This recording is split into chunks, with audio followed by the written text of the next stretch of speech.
Muzika patriotike jehoi në çdo cep të sheshëve të Prishtinës, qysh në orët e para të mëngjesit të 17 shkurtit. Flamujt kombëtar e ata të Kosovës vetëse i ashtonin bukurinë qytetit në këtë ditë të pavarësisë. E në këto momente feste, as të vegjëlit nuk harruan të kujtojnë sakrificën e komandantit Adem Jashari dhe të rënëve për liri.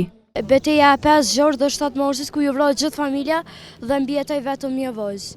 Dhe ne sot dolim dhe festojmë 17 shkurtin, fol UÇK-s dhe fol Adem Jashari dhe fol familjes tij.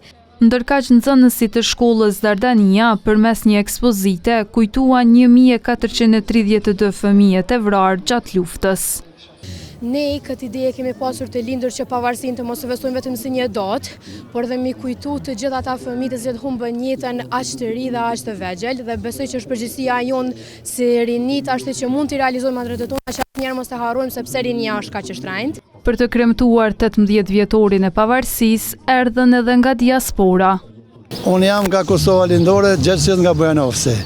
Edhe kemi ardhën prej Francës, punoj jam mërgjimtar nga Franca, kemi ardhën për 18 vjetorin e pavarësisë Kosovës.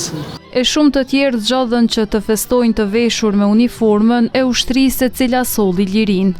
Uroj të gjithë shqiptarëve, të gjithë popullit shqiptar, 17 shkurtin pavarësinë e popullit Kosovës. Ndërkaq me një aktivitet tjetër në qendër të kryeqytetit u festua përmes video mesazheve me ata që vendosën të rikthehen në atë dhe. Mirë, po këtë herë në fundit thamë boll, ma mirë këtu se atje.